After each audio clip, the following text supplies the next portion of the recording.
there? Can you, oh, okay, about 20 minutes. Okay. Okay. All right.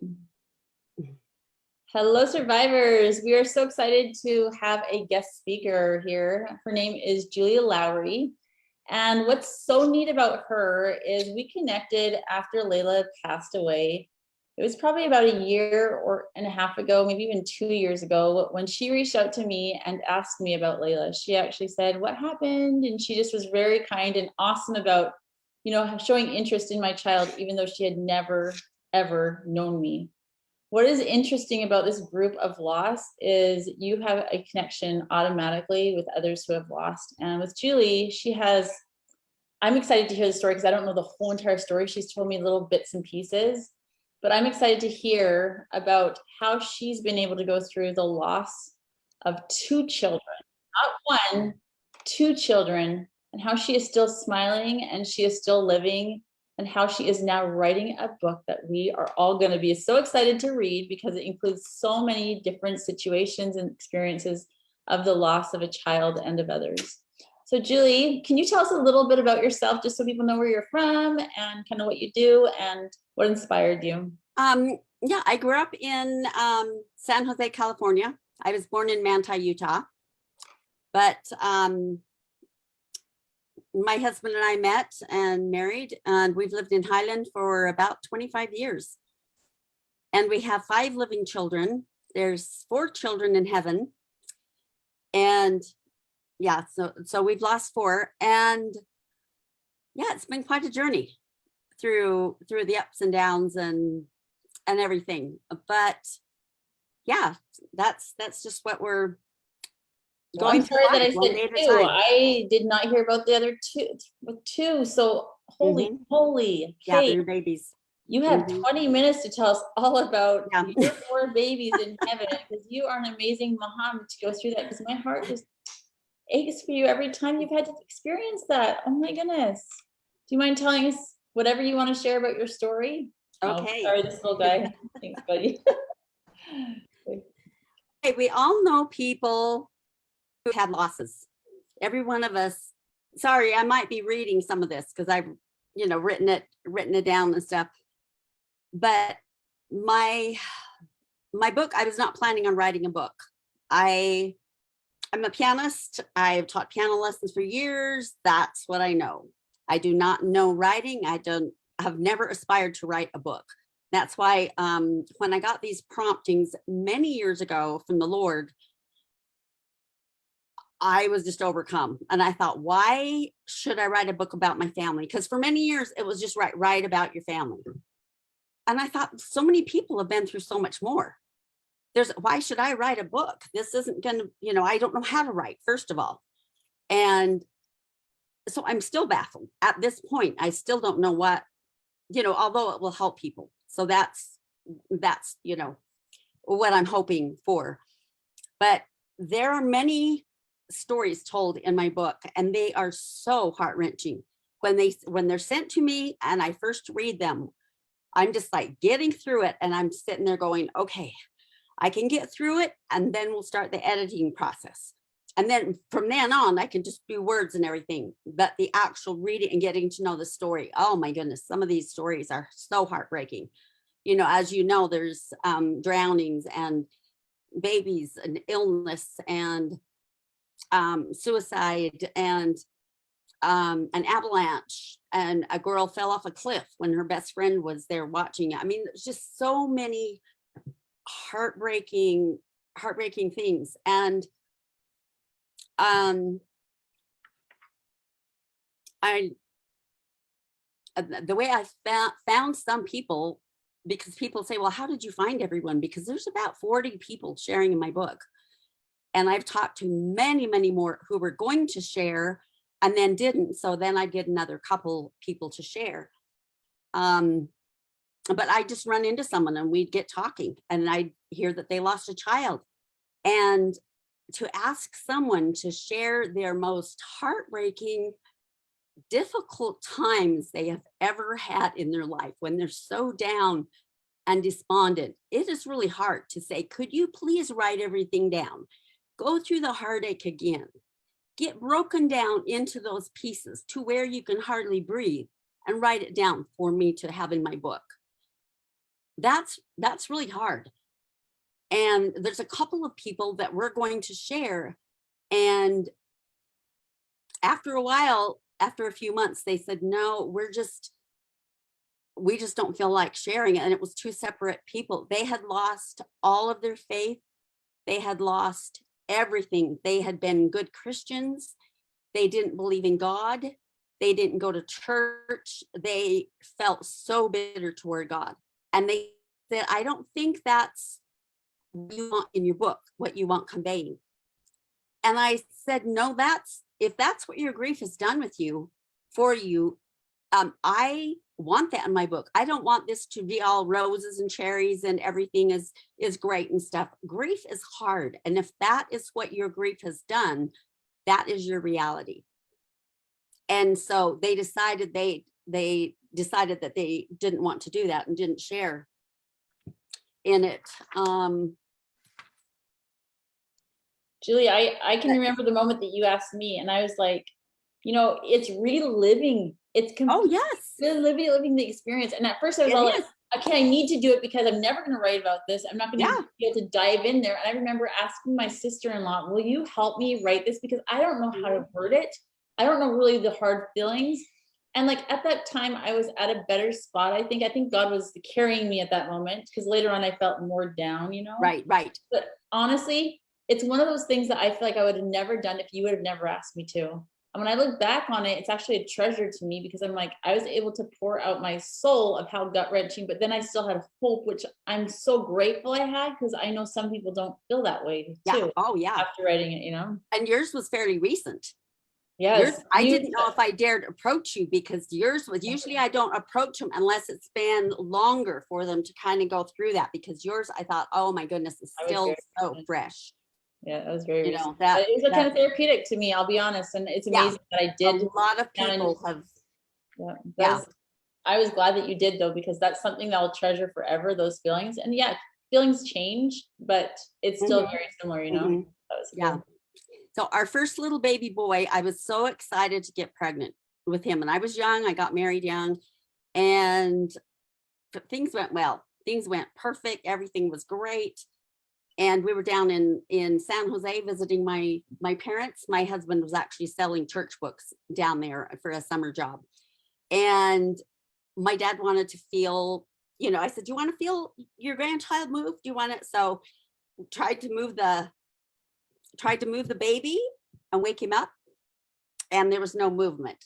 And I was like 37 weeks along. And I thought, oh, baby's kind of big, maybe just having a little rest. It's kind of getting cramped in there and everything. And I thought, I didn't dare think I thought, no, don't think anything of it, And the next day in church, I was able to have some peace to my soul, because I was able to accompany my mom in church in a ward down there, in a church meeting in San Jose. And so I had this feeling in the back of I thought, no, I'm just going to get through the day, and then Monday I went into the doctor I'd seen for a couple of months while we've been living there, and he couldn't find a heartbeat. And I was devastated. Tears didn't come immediately because you're so in shock. It doesn't register. And then my mom she took me home, and the tears just started coming. And of course I had to go home and tell my husband, and so there was that loss. I was in San Jose. We didn't know when I would be going into labor, because that baby had died. And so I actually flew home rather than driving with Walt, and then made preparations, for the delivery and everything. But, and then the next year we had a little baby girl, and I was so excited. One question. So I have a question for you. Some people, I had a miscarriage as well. And back then they would just kind of say, everyone has a miscarriage. It's no big deal. Just keep on going. Don't you feel like that child allows, like, you need to grieve that child? Like, there's so many people that I've learned after I lost Layla, we need to grieve those children who we lose in miscarriages. It's not just a shrug underneath the rug, keep on moving on. That is a child that was part of you, right? Yeah. And it was, I've never had a miscarriage, because my children have been lost further on. like when they're able to be, I mean, he could have lived, Yeah. you know, he could have, and so there was that. And then we had, you know, some other kids and stuff. And then I had twins, and one of the twins died. And so I was without, you know, one of my twins. And so it was, I didn't really have the grieving process that I did with our first one. It was so overwhelming with the first one. I just you don't even want to live. You don't want to go to the store. You don't want to see anyone. You can't stand seeing pregnant people. You can't going through a store and seeing baby clothes or maternity clothes. I mean, just everything hits you. And so that twin died, and we were just trying to hang on to our little preemie living because he was a little tiny 2-pound baby, and he's 44 now. So he was actually a miracle because he had bleeding in the brain and heart surgery and very severe lung. How far along was the baby that passed away? How far along was he in your room? He died a few weeks before, so that's what threw me into labor. So they were 3 months early. Okay. So they were very, very early. So we're really blessed to have one of them. And then, you know, we had that loss, and, you know, of course we were, you know, really busy, and we had a couple more kids, 6 kids, and everything going on that encompasses with the family. And then I kept having this strong feeling. I'm just like, are we supposed to have another? Our family's complete. We don't need any more kids. And I actually, I mean, I went through a really hard period. I was so depressed and so down and so angry. We weren't thinking of having another child. And I remember changing my little boy's diaper at the time. He was 1. And I remember slamming my hand down on the ground. I said, I'm not having more children. I mean, I was adamant. I didn't want to go to church. I didn't want to pray.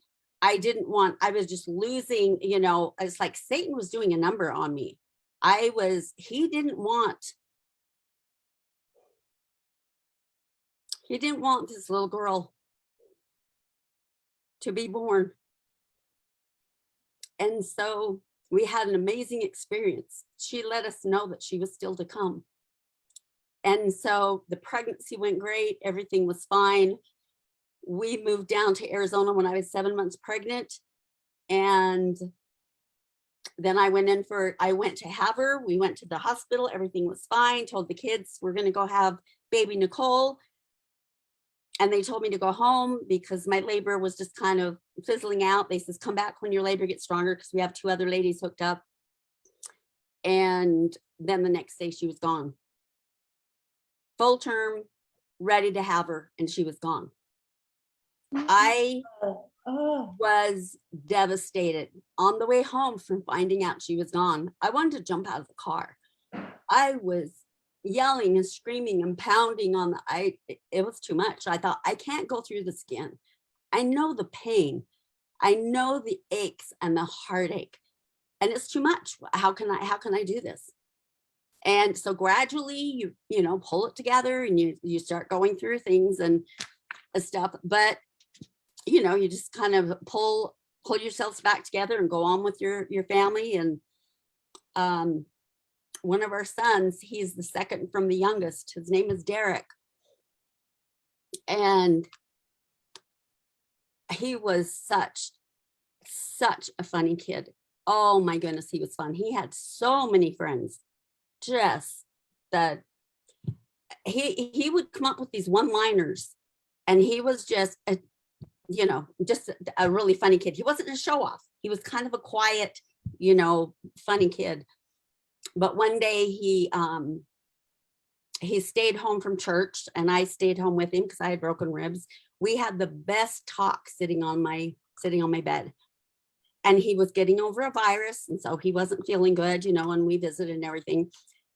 And that night, you know, we got through the night, and he had taken some aspirin for his headache. And when you're 21, you don't, you know, because he'd lived a little bit with his brother. He'd lived, you know, with a couple of friends and stuff, but he was living at home at the time, in between jobs. He was going to be a vet, so he was going to start his vet school. But so he took these aspirin, and he went to bed, And then I got a message about 5 a.m, just jumbled up from him. And I thought, whoa. So I went down and he was laying on his floor and he'd been throwing up profusely, just really sick. And so the next morning I called the doctor and he said, sounds like he's really dehydrated. Take him in to get rehydrated and he'll be fine. And I took him in and he was gone in 4 hours. Oh, So yeah. oh my gosh. Yeah. It was Ray's syndrome, which takes them quickly. It has to be a perfect, when they're at the end of a virus and you take aspirin, there's some communication there, something it does to the brain and the liver and destroys them quickly, goes through the other organs. So he wasn't able to donate any of his major organs and stuff because of that. But he was, I mean, you're just dumbfounded. You thought, what in the heck is going on? Holy cow. Yeah. Yeah. How are you not like mad and miserable? It's, and it was unreal. Time, right? And we had to call his siblings. I called my mom and I said, I don't know how to tell you this, but Derek's gone. And she said, well, gone? Did he run away? I said, no, he's gone, as in he died. And you know what? I'm like, I don't even know what to say. This is like wordless. Like, oh my gosh, I just don't even know what to say. On the way home from the hospital, we stayed at the hospital and visited with him for a little bit. I was just laying my head on his chest, just bawling my head off. And his younger brother came in also. And we were just, it was quite, emotional. And he was just such a handsome, strong kid. And the nurses and doctors said, this doesn't happen. I don't know what's going on because we have no idea what's happening. And so you pull it together again and you try to. How many years was this before when Derek? This was 13 years ago. So it's been a few years. Oh my goodness. But I wrote down. You're a warrior of all warriors. Times. That is just like holy. I was thinking of this the other night because we're boaters. And I know many people out there are boaters, but I was thinking about grief and it said, I thought grief's like an anchor. When you're in a boat and you want to anchor it, you throw the anchor down and then you kind of drag it a little bit to get it hooked good on the bottom so it's secure. And when our grief is submerging us, our anchor's stuck under the rocks and the dirt and the mud. And we can't, we're down there and we're good just to stay there. We're like, no, I'm good. I'm good in my grief. I don't want to talk to anyone. I'm good. I'm fine. Leave me alone. Yeah. And then because we just want to sit there for a little bit and grieve and think about them, think about the memories we won't get to make, the pictures, the dances, the dates, everything we'll miss out on. There's so much loss. And then when you're able to start feeling a little bit better, you can grab the anchor and, pull it up a little bit and you can, start having some joy. And then you start the boat again, put the anchor in and you're able to have some joy and you go on for a little bit. And then it starts taking over and a song or a memory will start bringing, you can be in tears and then the anchor starts dropping back down. And pretty soon it's just back and forth. And sometimes when you get a little bit, few years go by, you might only have to dip the anchor in just a little bit to give yourself a little bit of, crying time, a little bit, but we're able to have joy and happiness. We're able to, laugh and have a good time. You're not betraying your child. You're able to. I love that you say that because for a time, I remember in the year, the first time I laughed, I almost felt bad. I felt like, how can I be happy? I can't be happy. My child's gone. And it's almost like you don't give yourself permission to feel that joy. And it's like, you have to like plan to have a good day. It's not just you're going to have a good day. You're like, I got to have a good day today. And you have to make things happen to have a good day. It's different than what it used to be, right? Yeah. Yeah. So how did you get from being at the rock bottom in that dirt mushed in, with the anchor latched down there to like being able to enjoy and give yourself permission to do that? this one night, this is what I wrote down years ago. And I said, I remember one night when I was so exhausted, I felt all alone and desperately needing comfort. I didn't think I could bear the pain and heartache any longer of losing Derek. In the beginning, grief can be all consuming. I needed a reprieve from the despair and the depressive feeling. I could not do it alone. So I knelt by my bed and I prayed very earnestly to Heavenly Father and God to help ease the burden of losing my child. I asked him to please take my pain. I cannot do this alone. And he himself had already taken on all of my pain, all of my depression, all of the hard things. He had gone through that for me. And so I got on my knees and asked for his help. And he's not just there for people who go to church. He's there for anyone. All you have to do is get on your knees and ask him. And God's love won't fail you. He's the only one that knows your heart. Someone else might say, oh, I know what you're going through. No one can know what you're going through, but God can. And so I was able to do that and feel some reprieve. And I am so thankful. I thought there's no way I can keep going in life. I've got to have some help. I have to have a little bit of this relief because it was so heavy.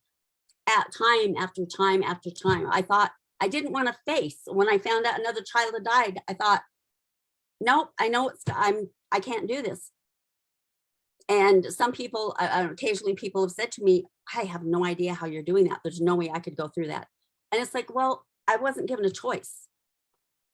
You know, it's not your choice. You have to go through it. You have to keep waking up. You have to keep going. You have to keep choosing to, I mean, you can get down to the dumps. You can be down so low and you gradually have to build back up and find little small things day by day. Sometimes it was hour by hour, day by day, and then month by month. Don't you feel like time definitely does help? I hated the phrase of time heals. I never believed that, but I really feel like time allows you to find ways to heal yourself, right? Like you have to find ways that will help you be boosted instead of always be down in the dumps, or else that's going to be your life. And I've seen people 20 years after their children have passed that are still miserable and mad and hating life. And I'm like, I can't do that to the rest of my kids. And Layla would be so mad if I did that. Just like Derek would be like, this is how you live my life. Mom, come on. But Derek is so proud of you because of what you've taken, all these miserable things, and you're like still glowing and you're still like, I'm going to be an advocate for people who have lost, That's amazing that you are just here smiling, Oh my goodness. It finally came to me about 4 years ago what the book is really supposed to be about. It's not just because I kept writing about our family. I thought, fine, this is going to be a crummy book just about. Then I'm like, oh, it's supposed to include other people who've lost a child. And there's one story in there who's the girl wrote about her husband who died by suicide. But she's the only one who didn't lose a child. All of the rest of them are children. But it's just a hard thing to go through, but we can do it. We can keep hanging in there. And many people, we're all survivors, every single one of us. I love that you said we're all survivors. That's our, our group name. And why do you feel like you're a survivor? What's something that you can say I'm a survivor because? I've been able to hang in there through thick and thin with my kids. As you know, their grief is hard to take because you hate to see them having such a hard time. A mom should fix their kids' problems. You always want to be there and you can't fix it. You can hold them, you can hug them, you can love them, but they have to go through their grieving process also. And so gradually it's just, you just keep hanging on, and I just keep surviving and reading things. And one of the books that helped me so much is How to Survive the Loss of a Child. And it's just a book. I would read things. I would read books on baby loss. After we lost Derek, I would read things more about, older children and how to memorialize them, how to do things for them. And at Christmas time, I was feeling down and depressed. We didn't get to have any Christmas meals, either Christmas Eve or Christmas Day, with any of our kids. And because only one lived in Utah, 4 kids live out of state. So I made up these little cards, and it had a little thing about Derek and about how he died, and it just had a little thing. And we took those around on Christmas, and on Christmas Eve, we took those around to stores and different little places, and we'd hand out, we had like all these $10 bills we'd gone to get, and we'd hand them out to people and say, my son wants you to have this. And they looked at us and they're like, and then they'd glance at it and they're like, oh, thank you. And so, it would be a homeless person on the street, or it would be someone in a store, or someone that we just handed all these out. And it just made me feel good that Derek would definitely want that. Derek would love that. That is such a great service. I've heard of so many ways to serve in honor of, but what a great way to kind of like remember who they are, have a name, something special about them, and then give money as in a way of just saying, go treat yourself, right? Yeah. Struggling. That is a great, I'm going to do that. That sounds so good. It's funny because during high school, Derek's nickname was D-Money. Oh, are you serious? That's what his friend called him, D-Money. So I don't know where that came from. I need one of his friends to tell me, but anyway. That's awesome. Wow, what an inspiring woman you are. And I know that your kids are probably just looking down at you going, Mom, you're amazing. I can't wait to be with you again. And thank you for sharing your children. Oh, you bet. I mean, my heart breaks every time. To go through this 4 times is just, oh, I don't even know. My heart just bleeds for you, and the pain and the sorrow that you've had to hold on your shoulders as a mom and for your other children, but you're still here, and I'm proud of you. I've never met you in real life, and I just love you already. Thank you for sharing this story. I have a special love for each of the kids in my book, and Layla is special to me because of her story and of you and of your faith and what you've written about her. These special kids, allowing me to share. I can't wait to meet them. Well, I think this is going to be a great story, a great book. Can you tell everyone the name of your book? Oh, yes. Everything like that. Heaven Sent Love is the name of it. And I had no idea what to call my book.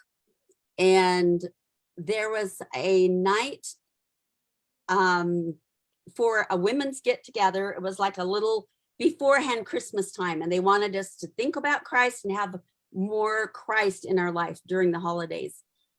And there was this whole evening, they blindfolded us and they put us in this big hall, and there must have been so many helpers because it went through the story of Jesus, and we had to hold our hands out like this, and it went through a story with music.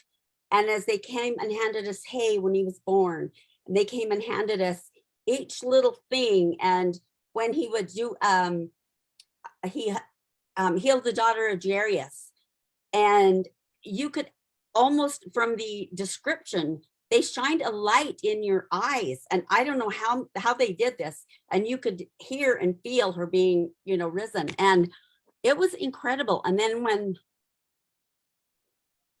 when he was betrayed and taken to the cross, they handed us a big spike, and we held that in our hand, and still, we couldn't see anything. We couldn't, and then a big wooden beam was put on my shoulder, and a man's voice behind me said, will you help me carry this? And I said, I will. And then that was taken away, and I was handed a crown of thorns. And so you're holding all these things through this story. It was an unreal, unbelievable evening. And when they were finished with it and went through the resurrection, then they said we could take our blindfolds off. And they had a picture of Christ in the front of the room with a light on. The lights were still off, and we just could look at this picture. It's one I'd never seen before. And I just sat and looked at this picture, and his face and his eyes and his expression.